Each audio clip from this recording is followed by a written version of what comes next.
host, as usual, Sean Tyson, here with Zoo and Peebush. How you guys doing? Doing all right, man. Struggling with minimal sports content, but Facts. been watching a lot of baseball lately on like Zoo, I'm sure. But my Sox have been Definitely not Zoo. sucking. White Sox have been on a bit of a cold streak here, so hoping they step it up. But we won't get into that, right, Zoo? Yeah, baseball. I completely forgot that was a sport that's going on during the summertime. I have not watched a single second of sports outside of summer league sports, summer league basketball. But yeah, man, oh man, the betting has gone down tremendously. I have not made a bet in a couple of months, man. It feels a little weird, man. It feels a little weird. Little relapse, huh? It's coming. A little relapse of betting coming. Well, thankfully, we do have the summer league. You know, I think we kind of always forget in July, with baseball and tennis, of course, and golf.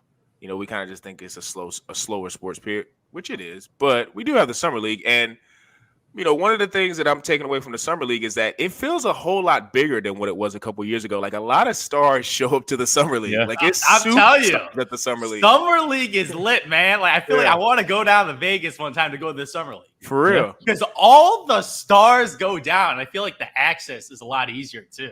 Because if you're one of the fans and you goes down there, the access, you probably freaking LeBron James is down there. Like Ben Simmons comes out of nowhere. He's going to a summer league game. The brother limping in the front row. Yeah. Oh my back. I'm like, no. Like I'm telling you, like everybody's down. Like full teams. Like you see a lot of the Grizzly players, like your boy John Morant with the squad with the Grizzly boys down there, man. I saw my Chicago Bulls are also down there to support their team. So a lot of the players, good players, are down there. Not the scrubs, the studs. Like, not gonna lie, Vegas Summer League is pretty cool, man. It's pretty smart by the NBA. They know where to put the summer league to make it interesting. Because I think there were some times where it was in Orlando, but I mean, if we're picking, that's like a mini fake summer league, man. It's nobody Vegas likes to go to that league, one, not Orlando. So because I was just looking at the crowds. I was like, man, the crowds look really full, like a lot of fans and things like that. So we're gonna obviously talk about the summer league. Most of your picks have had a few games. You know, Chet kind of started it off with a bang with his first game, and Paolo is kind of taking the reins, and we've had different people show up. So I wanted to ask the guys who has been some of their summer league standouts. And Zoo, I'm going to start with you. Dude, watching Paolo Banchero's skill set, man, is beautiful. It is. This dude, 6'10", 250. We knew about the physical tool. But now we're, I guess, summer league, these are fringe NBA level talent right now. He looks like a man of months, man. Like the dude's so fucking strong, man. Like that 250 frame, his post moves. That they had a little comparison to Carmelo Anthony with a little shimmy, a little jump shot. Look pretty identical. Like they got similar builds too, except he's taller. Dude's 6'10", 250 with perimeter skills, and that Orlando offense that struggles to score the basketball. Like they struggle to score the basketball. Yeah. So Paolo Banchero, he will be the number one scorer on the team. I'm saying he's winning hands down. He's winning Rookie of the Year. He's winning Rookie of the Year because he's gonna be putting up 19 points a game in his first year. I don't know about the rebounding and other stuff, but his rebounding a little sad actually, man. Like 5-6 rebounds for such a big, strong guy, 6'10", especially right now. He's just not a good rebounder. But his passing, Jason Tatum in him, man. He's a way better passer than Jason Tatum. Than he is right now. Yeah, way better. I think he's more of a natural playmaker, which is pretty rare because I think he's a natural scorer. But then he's a natural playmaker too. I'm like, this dude might be like a second. Like when you're a natural scorer and playmaker, your ceiling's a superstar. At that size, especially at that size. Entering the league. Dude, he's already a grown man. Like 250, that's like Carlos Boozer in his prime, man. Big, strong dude. Like exactly, like dude's already a physical specimen, and his skill set is like refined. Like his skill set right now, his showcase, I'm telling you, he looks so much better than Jabari Smith. So way much more better. confident. The confidence. His mentality. He's like, that's the man. Like, when we play pickup, there's a guy that's confident, got all the swag. That's Paolo. Jabari's like timid, get a jump shot, missing shots, play a little defense, role player looking dude right now. Paolo looks like a stud, and Jabari looking like a role player guy, the guy that fits in, man. I'm saying right now, man, even mentality wise. Jabari? He won't. Have a tough time on that team because he's not going to get the ball. You got guys in Porter Jr. and Green just jacking up shots that are they have that dog that they want to score the basketball, while Jabari is more of a passive guy. I feel like defensively he looks really good, but Paolo, man, I think he's a chance to be a superstar. Good job, Orlando.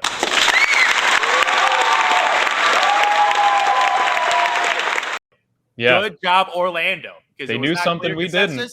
Yeah, but like all the analysts, like I think it was everyone was talking about Jabari Smith. But after this, man, I'm just even more sure they made the right decision getting Paolo, because his skill set just looks like this dude's an NBA potential superstar. I said it, potential superstar. Yeah. I mean, Zoo, he's the same height as Jabari, right? 6'10", weighing way more, right? Yeah, like 30 pounds. 30 pounds. And his playmaking, I agree. And I think, Zoo, to your point, right, I think it's partially because, and we talked about this multiple times, but Duke's, the Duke team that he played with didn't really have a point guard. So a little bit of playmaking was on his shoulders as their best player, right? Out of the 4 NBA ready guys that they had, he was clearly the best. And they were asked him to do a lot of the, drive and kick game. But Zoo, I agree. I think his post game was a bit of an enlightening moment for me watching him. In the only 2 games until they shut him down. Probably a smart call by the Magic, just making sure he doesn't get injured. He's, to your point, Zoo, he was a man amongst boys in that summer league. And I don't think it would have really been pushing himself, to a point where they needed him to be on the floor, versus maybe just seeing how Chet is, transitioning into an NBA style of play, which I think he's transitioned relatively smoothly, other than that I think it was, I don't know how long the spurt was, but Kenny Lofton Jr. on the Grizzlies, man, was just absolutely tough to watch. Wiping the man. Body type of Chuck Hayes. Yeah, but look, man, Paolo Banchero in the post against Chet. I mean, we can see how it goes again. But, I do think he is going to have trouble with some of the bigger guys, Embiid, that he will have to maybe play a couple times during the year. But, yeah, man, I do want to say I was impressed with Jabari's game last night. 19 on 3 for 5 from 3. Look, he's a spot-up shooter. He doesn't really create his own shot yet, but that could come with time. To both of your points, they have 2 guys that are extremely ball dominant, and he's going to kind of be, I would say, a little bit of a Kristaps type role. Maybe obviously not used as much, but just kind of like the spot up in the corner 3. But most importantly, dude, I was really impressed with his defense, man. If you have a guy at 6'10" that can play on the perimeter on both sides of the ball, guarding a 6'5" wing. That alone, I don't care if he's only giving you 16, 17 points a game. That's enough if you have 2 solid guards in your backcourt. So I do want to say that was probably my biggest impression, other than Paolo. I think he's kind of stolen the show.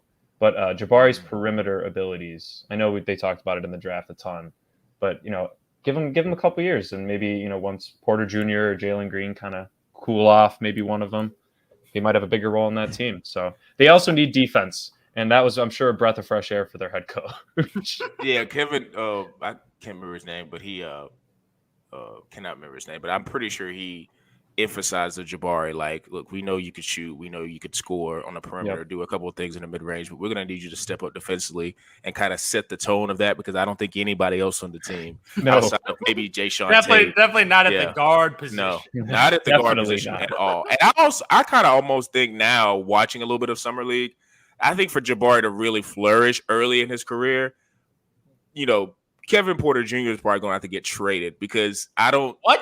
I think he's going to have to get out of there, because it's going to be too much, I think, with the guards.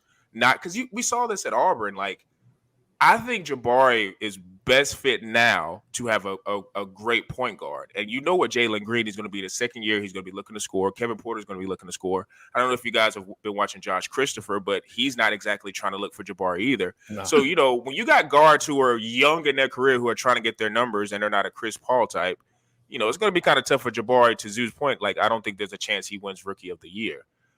So that's going to be interesting. A nice little storyline to follow with Jabari. They do have tie.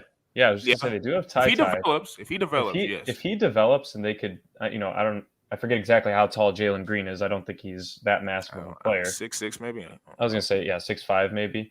You could move him to a combo guard slot and move Ty to straight point guard, and that would be your chance, to your point, Sean, to move KPJ, right? Yeah. If they really wanted to. And I'm sure if he progressed over this year and he had a pretty good start to the season, and they saw something in Ty, they could move him at the trade deadline and get some assets, especially to a team that's kind of trying to grow. Who knows? What I do like, though, is their second pick they had in that first round, the Tari Eason. Mhm. Dude, I was about to bring him up, man. He Not looks- gonna lie, man. Yeah. I had a dream about him, man. Because Here you I go. was napping, and I don't know why that Eason guy popped in my head, and I was like, oh no, the Bulls didn't get him. A wing guy that can play defense. Not gonna lie, man. He looked pretty damn good, man. Yeah. Physicality, He looks like he's good athlete, prototypical wing. I like that Eason pick, man. I feel like he aggressive might, too. Yeah. Aggressive scorer. He looks like a 3-and-D guy already. Mhm. Who is I put in my notes like he's a classic 3-and-D, but he looks like a 3-and-D with more potential. Like he could Right. become like a number 2 on a team if he reaches his full potential, because he just drives like with reckless abandon, but is under control. He's a real like springy 2-jump guy. Makes the corner 3, which is basically what you need as a 3-and-D. He looks like a guy who, with time, if he gets the shots, he's going to be a nice addition. I think that's a nice pick. So now you're looking at, and this is another like overall thing I'm coming into with Summer League. You know, we're talking about the Rockets. They're a young roster, right? They were in the top of the draft for a reason because they were bad. You're looking at Orlando, they were a bad team. But I think we're getting to the point in the NBA, like, yeah, they're bad teams, but all these bad teams have good players. Mhm. Like, nobody has just like trash players, especially. there's no guard. Everybody would always just default to Orlando, but I don't know if you could do that anymore. Or Sacramento. Yeah, or Sacramento. Like Keegan Murray's looked really good. Yep. You know, Mitchell's okay. you got some bonus on there. Like every team, I think maybe now you're going to want to see what Benedict Mathurin with Indiana got. Tyrese that's a Halliburton. 1-2 punch. Nice A punch. young Like, backcourt. you know, there was a lot of teams we would just, you know, be like, you know, they're just at the bottom of the league. Like they're Orlando's, Houston, Minnesota at one point. But like all these teams are now Grizzlies. like. Yeah, there's no. I don't think there's a lot of bad teams. There is I a just don't think compression so. of talent. Like the talent is more spread out now. Yeah. Like legit, there's no super teams right now. The talent, everyone's just a little closer. Especially without the play-in tournament being like a thing now.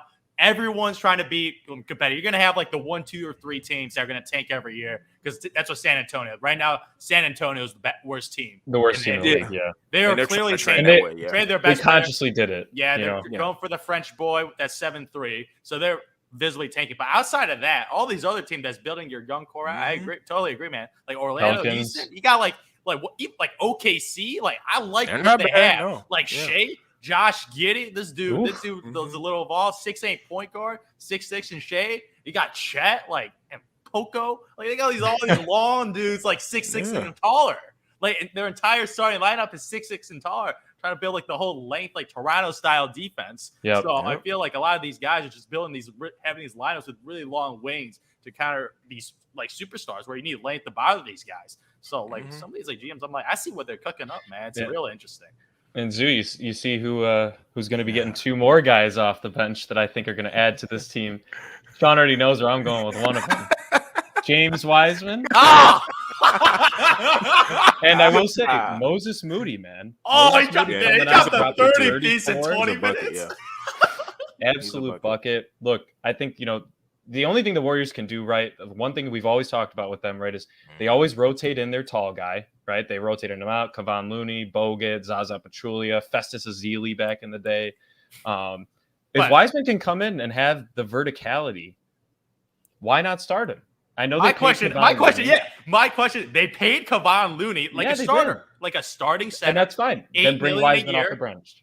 They have always rotated That's 2 in and out. You know plan. that. How much did Kevon Looney average in the finals? He could not have averaged more than 22 minutes a game.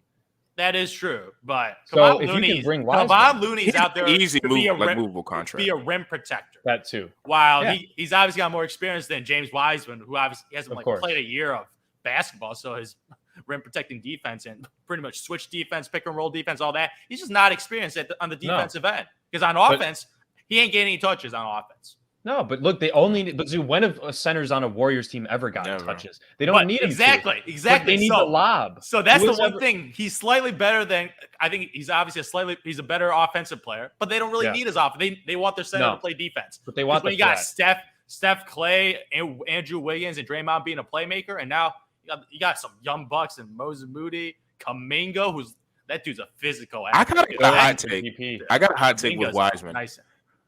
If he continues to improve, not this year, but maybe in the next 2 years, right? And it's not even so much about Kevon Looney. I think it makes Draymond way more expendable. What?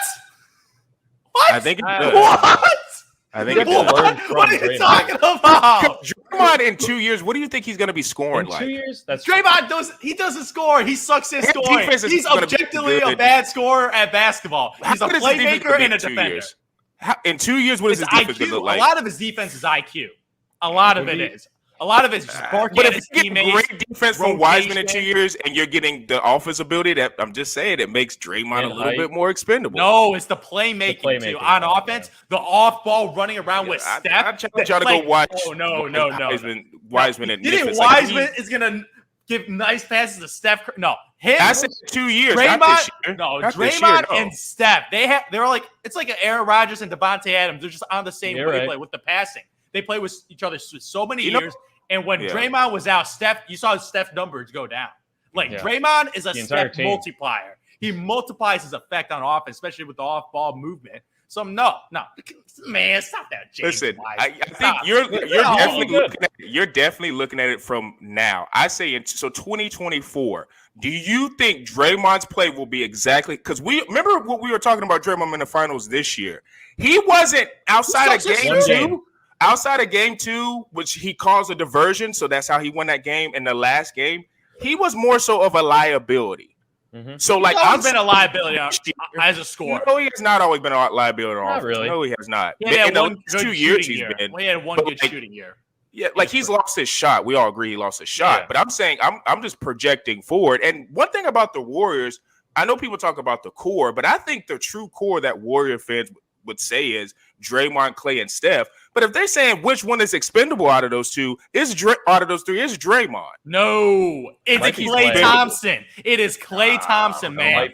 You see how they started out this season without Klay Thompson. Well, Klay came off Jordan Poole came in as a secondary primary scorer, and they were lighting up the world. And Klay Thompson was not really Klay Thompson. Obviously, recovered from 2 catastrophic knee injuries. So you expect him to be Klay Thompson. You got to recover from that. And he was not that good. And they were great without Klay Thompson. Yeah, they were great. They were dominating. They won 8 straight games to start out the year with Jordan Poole as a 6-man coming in as a secondary scorer. No, Klay Thompson not as valuable. Draymond is more valuable. My point is, I don't think they would ever. I think they would get off Draymond more than they would get off Klay. That's just me. No, I think they would move who's more important. I swear. I think you're overrating Draymond's impact.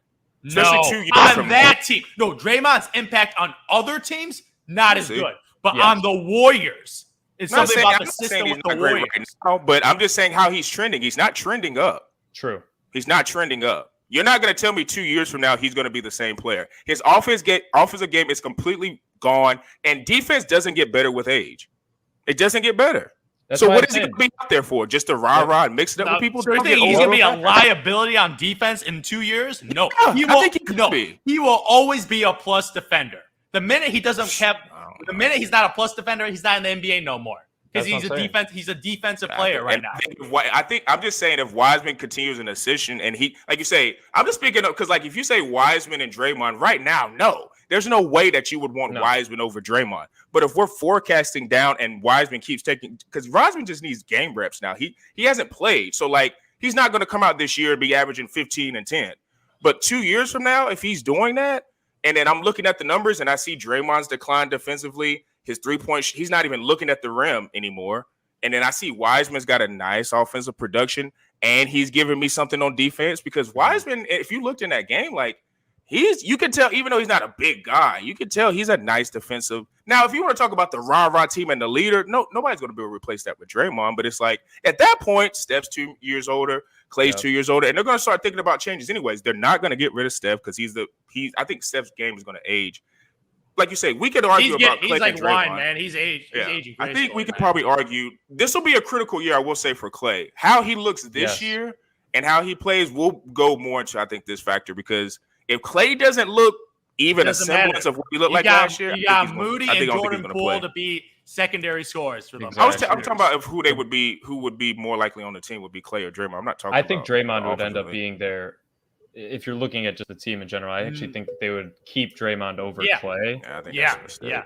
I think Draymond's a really bad asset. It's the reason why he's doing a podcast after the game every year. He's seeing the end of the wall. He's not just doing stop. That's not it, man. That's not it. Yeah, stop it. Stop it. But no, not as a point. No, he's not going to play. He's not going to play for. He's only got a job with TNT lined up. He ain't playing forever. So CJ McCollum, man.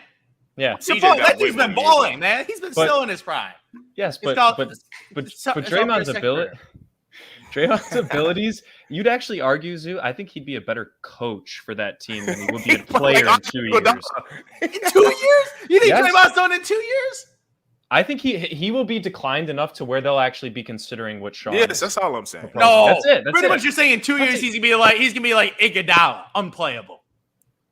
That ain't crazy. I think so. How did he look in the finals, Zoo? Yeah, like he was good in the finals. He was awful in the finals. Awful.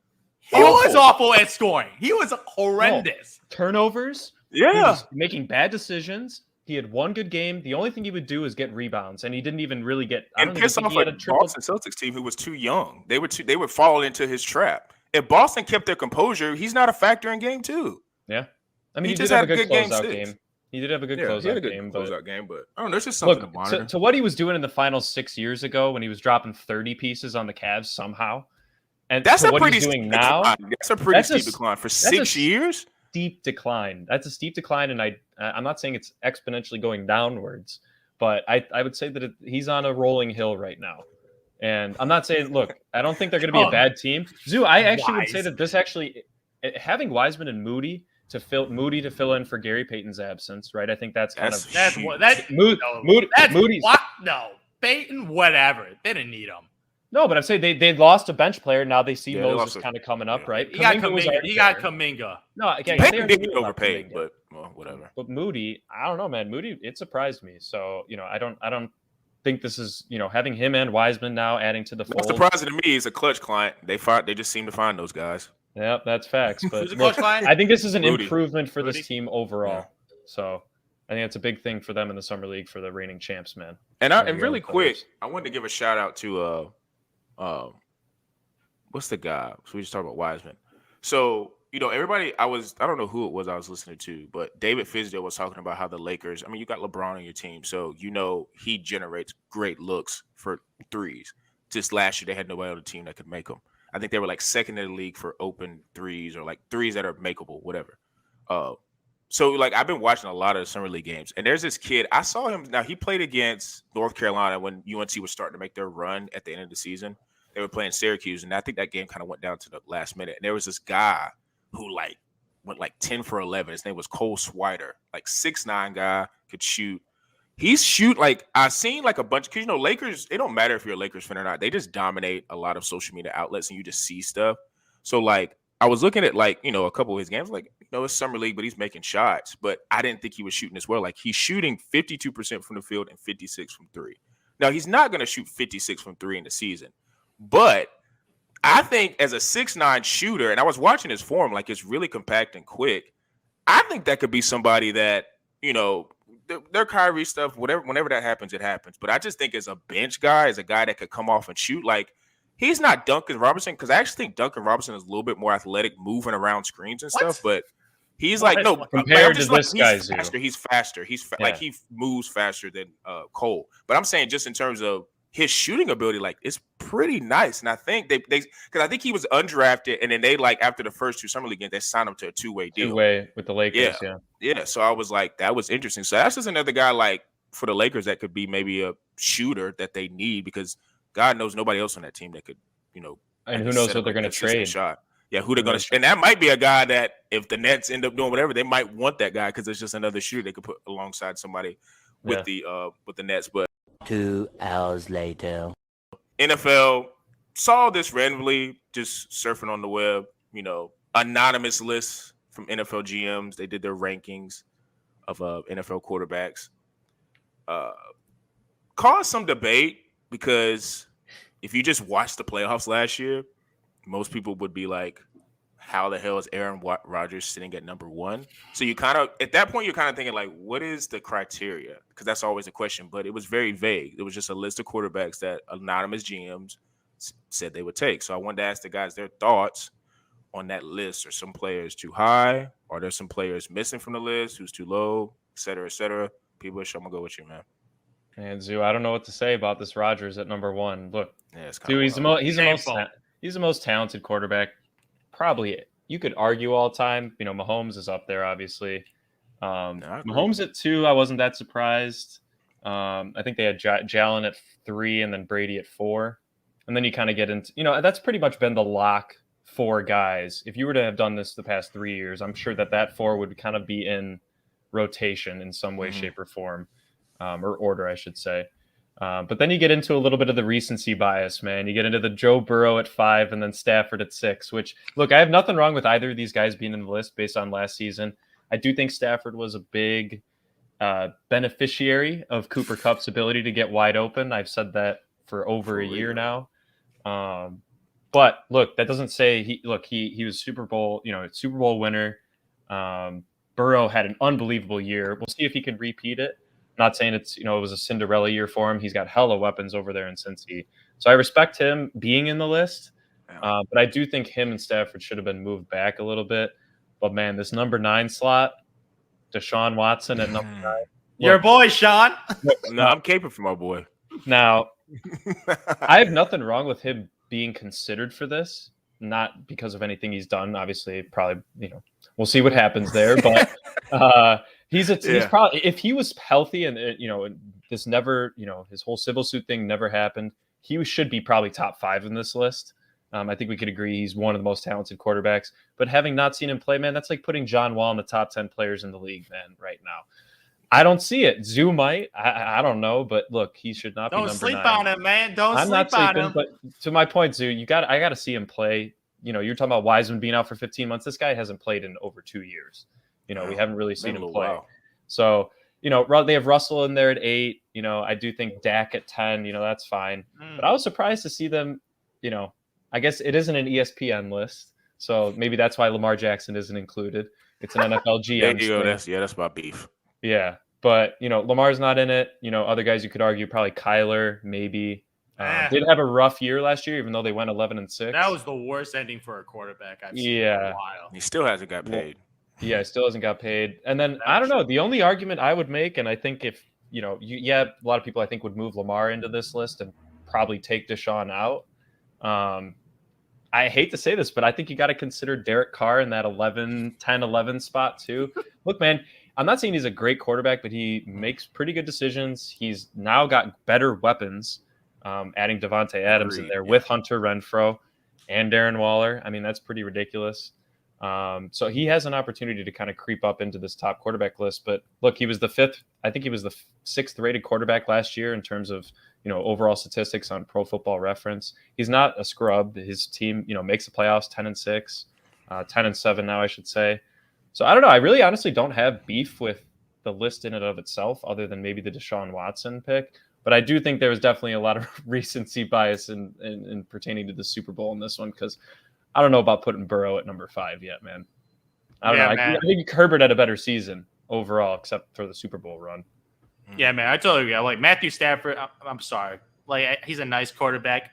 Top 6, nope. I'm moving him down, man. I'm moving him down. 10. Russell Wilson's. I'm taking Russell Wilson over Matthew Stafford every day of the year for the rest of their careers. I wrote that down. Yeah. Like Stafford was just on a loaded Rams team with an unbelievable head coach in Sean McVay. We had everything, the whole game plan. He had an extra wide receiver, man. He had Odell Beckham get injured. Like, we got Cooper Kupp. We're good to go. Yeah, Robert Woods go down, man. We could go Van Jefferson. Like, they had weapons for days. So I'm like, man, they got it done. Like he wasn't the reason. He was just he was a rider, man. He's a bus rider, man. He's a bus rider quarterback, and he got it done. He didn't ruin the team, but he got it done, man. But Matthew Stafford going down the list. Aaron Rodgers, my man. Of my franchise. I love this guy's talent. I love watching him play.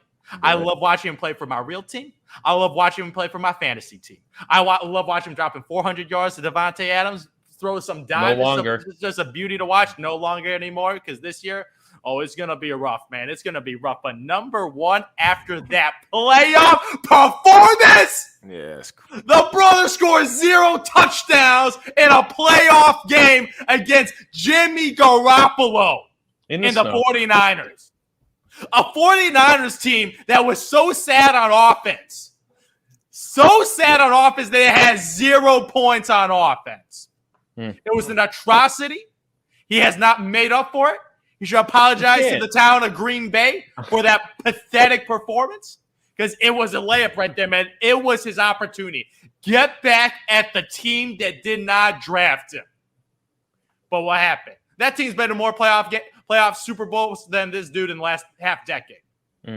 It's been too long, and there was no excuses. You had the weapons. I know you got Devontae Adams, Aaron Jones, not enough. Stop it, man. They had a good O-line. They had good weapons, man. I even like good Lazard. enough. I even like Lazard as a second receiver, man. Now is the number one though.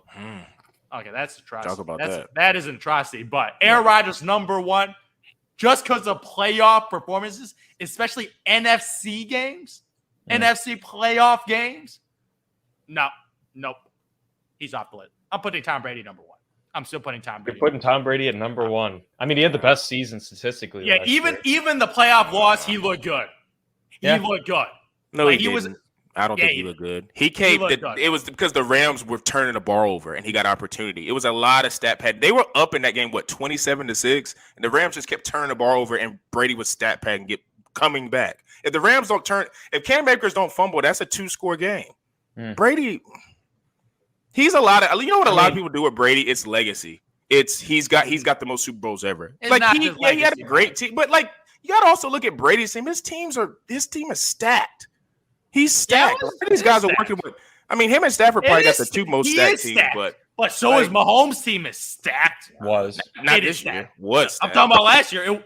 Mahomes' team was stacked. Facts. Josh Allen's team is stacked. If you look at the skill position players, to the defense, to the offensive line, Dawson Knox too. A lot of these teams are stacked. Brady's probably got the best weapons. I'm talking about Burrow. All I know is if Tom Brady had Aaron Rodgers' offense, he would have scored more than 10 points. That was most of his Patriots teams, to be honest. Besides Gronk, they never really had weapons, and he still won. So, Sean, to your point, I think people remember that.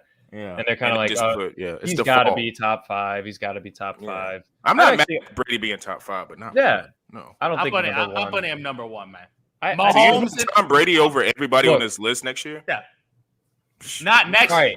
But this is GM based on previous year sample size. I'm putting him number one. So if you're a GM, you would not take Aaron Rodgers first overall. That's pretty much what you're saying. No, not to any regular. Not to any team. That's what they're pretty much saying. They're like, who would you want as a GM now. It's not on your team? I don't want Aaron Rodgers. I don't want Aaron Rodgers number one, man, because of the playoff performance. Regular season. Regular season. No, I am salty, but I'm salty for the right reasons, man. I've seen it too many times in these big playoff games. Like when they lose, the dude is not having his. If he has a 400-yard, 4-touchdown game and they lose, okay, whatever, not his fault. But when you score 0 passing touchdowns, that's your fault. I mean, that's your fault. Can't convert a third down. That's your fault. Yes. Staring at Devontae Adams only. You got other teammates. Come on, man. Predictability, man. You got to switch it up a little. Diversify the portfolio, man. Aaron got the least amount of weapons on this list. We could argue that. He's got the least amount of what? Weapons on this. If we argue that. Maybe Herbert. But Herbert's got Eckler out of the backfield. Like Williams is good. Keenan Allen. Like I agree with Zoo. I understand him being number one on this list is kind of crazy because it's just like his playoff failures. It kind of just gets to a point if where he was the same quarterback in the regular season in the playoffs, and that's what it is. He would have made the Super Bowl. He would have made the Super Bowl. Look, he has bad games, and they just happen to be in the playoff. It sucks. That's so bad. Yeah. That's the worst time. I don't care if you have a bad game on a Wednesday, on a Monday night football game. I don't care. But the playoffs, I want your A game when you lose. I want your A game when you lose. Well, Tom Brady went 30 for 54 for 319 and a touchdown and a pick in the loss against the Rams. I wouldn't say that's a great game. So, and if you watch the game, he was not good for 3 quarters. He got bailed out because the Rams were imploding. So Brady wasn't good, and that tends to happen with Brady. He kind of gets a lot of nice because if the Rams would have not turned the ball over, that would have been a blowout, and people would have looked at Brady. Well, he wouldn't have got killed because he got the most Super Bowl, but people would look at Brady like, what happened? Like, because he had his weapons, but the Rams were imploding. Like Cam Akers were fumbling, like they were just picking the ball off. It was just crazy. So who are you putting in front of him? Who are you putting in front of him? For the Tom, Patrick, Josh, and Aaron. I think that's right. I just would switch the order with Mahomes. Yeah. I would have I'm not going to argue if you switch Mahomes and Rodgers. I'm not going to you can have whatever, but I would put Mahomes there. But if you tell me I want Rodgers and Mahomes, it's like, okay, Josh Allen is above Brady because I can't get that game he played against Mahomes out of my head. Brady didn't do nothing like that in the playoffs. Like, he just ran out of time. Allen really showed me something last year with that game against Mahomes. So that, like, I can't have him behind Brady. Then Joe Burrow, I do think is a recency bias. I don't think he should be that high. Be like I'm 7. with you. I think Wilson's better than Stafford. Herbert, I would take. I need to just on see a vacuum, I I need would to take see a more. playoff game. I would before he take goes him so over. higher. I would take him over. I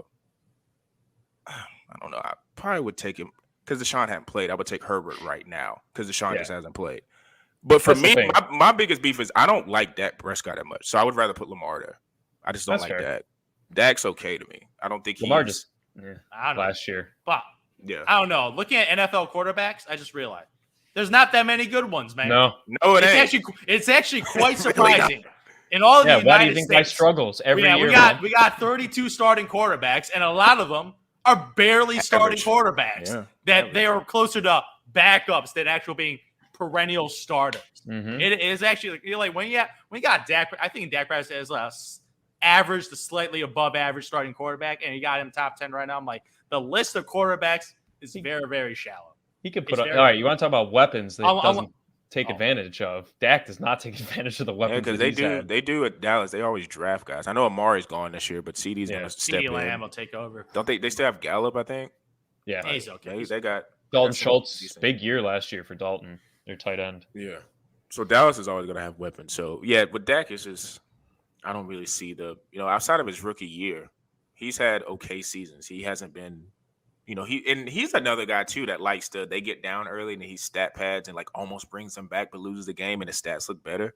Like, he doesn't, like, consistently – and I think that's the problem with why we all get mad at Aaron Rodgers is because he's so good during the regular season and he usually, from start to finish, is really good. Like, I saw a And stat. he comes back in He's games, thrown 15, too. He's thrown 15 interceptions in like 4 years, I think. Like, he's awesome in the regular season, and then when you come into the postseason, he just drops a dud. It's frustrating because it's like, dude, what the heck's going on? What are you doing? Like, I don't know, man. He still doesn't. He always drags me in the beginning of the season. I'm like, they got no shot to win a Super Bowl. And then in the regular season, they blow the first game. I'm like, okay, that's what I thought. And then they start winning, and I get hope again. I'm like, this is the year, you baby. think you get hope with the Packers? This is the man. year, All right. baby. And then All he right. drops an egg, man. No, your Bears Get give me used to zero it. hope, man. Zero Yeah, no, you hope. gotta always have hope a little bit. N'Keal Harry coming in. No, we'll see. With the defense, the Packers got Aaron might only have to score 3 points in a game because their defense is going to be pretty freaking good this year. I think they drafted some studs and they signed one of my favorite corners, Jair Alexander. I think, and they got Eric Stokes on the other side. I think their defense is going to be pretty nasty. So And they have young wide receivers too. It's not like they're going to be. And Rodgers can make anybody look good, man. Yeah, I mean, he gave contracts to Lazard, MVS. Over he the got a lot of years. he's got Sammy Watkins, man. Yeah, I don't like that one. I don't. No, I don't like like Sammy. that. No, I He's agree with always that. injured. Yeah, Supposed to be the next like Julio Jones. Nope, disrespectful. He's a speed guy. He gets, like you said, gets hurt a lot. That ship sailed about 6 years ago. I remember the This counts, isn't man. new. He had the hair. He looked sort of like him, man. Same style. Nope. That's far enough, Rebel. Yeah, it's a tough one. So we're gonna see how he does. Because if Lazard is like the number one option, that is going to be hilarious. Because I just don't see how he's the number one option. Somebody else on the team has to step up and be it. Like they drafted some guys, so maybe they step up, but it's still going to be tough to ask. It's going to be tough to watch. Yeah, Happy for me though. Which we're going to be talking about it later in the month, towards August. But the NFC North's looking wide open. It's looking wide open this year. It's going to be real interesting to see what happens there. But we'll leave that for another podcast. Make sure you guys tune into us on YouTube at Quantro Knows, all the DSPs, Spotify, Apple, Google Podcasts. We're always going to be on Instagram at bullheaded_pod. A lot of great content. Like I say, it's a slower part of the year, so we're trying to be a little bit more creative with that. But make sure you guys tune into that channel. And for me, Zoo, and P-Bush, we're out.